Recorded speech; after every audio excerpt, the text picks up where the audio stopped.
Greetings friends, my name is Bobby to my family, and today we're reviewing and giving away the game Gloria Mundi, Glory of the World. This is set in the decline of the Roman Empire as the Goth is, shall we say, making his way south. The Goth starts on the board here, and I don't know if you can see these fires burning, this city burning in the distance, but that I think is a good image for what this game kind of feels like. This is a pain management game.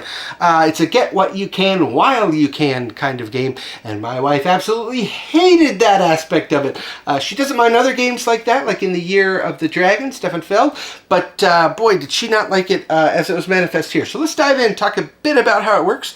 The Goth is represented by this little red figure here with a helmet and horns, and Lisa looked at that, my wife looked at that and said, is that a devil? And we came to view it that way because of the destruction wrought by that figure. But now here's your figure would be one of these, helmet, no horns. You start in Rome and try to make your way down this path here, and if you can get all the way to Carthage first, you win. So in that regard, there's a little bit of race sort of aspect to this game.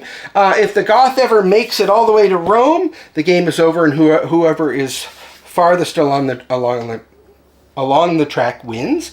There's a now familiar mechanism of when buildings come out, they go into this market, and the longer they stay there, they move to the right and thus become cheaper. We've seen that now in plenty of games. But there are three basic resources. There is food created by farms, there is gold that comes from cities, and there is peace.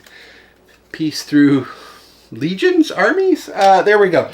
And so each turn, I'll set this board down now. Oh, there is a fourth resource, glory, that can act like a wild for the other three, or it can be its own resource, and some cards, more powerful cards, require glory to be used there. Okay, so on your turn, you're going to play one of these cards. You'll have a hand of these at the beginning of the game set for the number of players. And if I were to play a green card, say, that's going to activate everybody's green cards in front of them in their tableau. So if I play a green card, I have a single green card, I would get one food. If I play a second, I get two food. Look at that. We're building an engine already. Okay, later in the game, if you can build up enough resources here, you can buy, say, a building. The Collegium College gets built right over one of your farms. So at this point, if I'd had two farms, my tableau would look like this. And so, like this. And so when someone else, or if I play another green card, I can activate this farm for a farm, or I can activate the college to either be a farm or a college, but not both. Okay.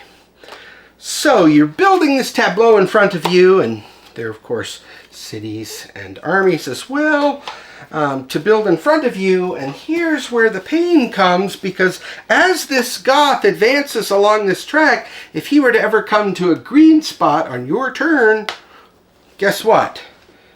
You've got to get rid of one of your green cards. Now, if it's a base card, maybe that's not such a heavy tax to pay, but guess what? If you've built a college over one of your farms and this is the only green card you have left, and the Goth is there, he's going to destroy this. He doesn't care in that way. Now, there are ways to manage him. You can pay tribute to him, but it kind of becomes a game of chicken. Am I going to pay tribute trusting that the other players are going to get pay tribute, and then it therefore won't make it back around to me?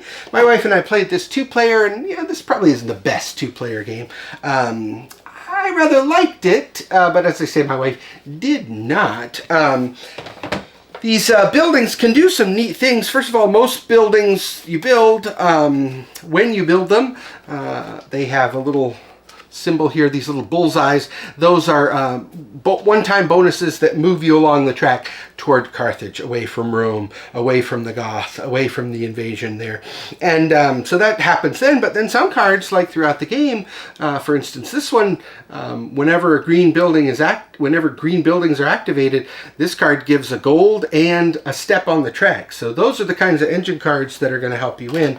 And I did win this game, and I did win by getting to Carthage, which was was, I felt like I'd accomplished something in that way. Some cards give glory, and of course the gray cards are, gray buildings are built over your armies there, so that if you want the prefectus, right, the prefect there goes right over the army, makes sense thematically, and all of that kind of thing. But and then there are these red cards that that can go over anything. But look, this guy is activated during the building turn. So when you build a building, you have the opportunity to trade some resources around, for instance, with that card. So really, it's an engine building game, and the idea is to make it to Carthage, gather what resources you can while you can, and then get the heck out of Dodge, or should I say Rome. As I say, I like this game. I thought it aged well. I remember liking it when it first came out.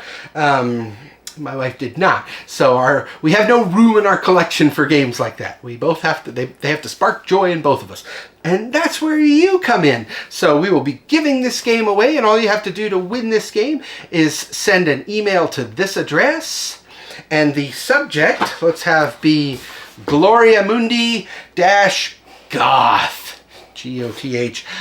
Gloria Mundi -Goth. And if you send that email by 11:59 Eastern Daylight Time on this date, you'll be entered to win our sweepstakes, where we'll give this game away. And of course, all of our giveaways are in compliance with YouTube's policies and guidelines. And let's see, you're going to want to subscribe, because the reviews stick around, but the games go. So be sure to subscribe. There's a link on how to do that below. There's also a link to our other reviews, previous giveaways, and we're going to be running more giveaways now. So be sure to subscribe that you won't miss any of them. And I don't know what else there is to say, except I appreciate your time. Thanks a heap.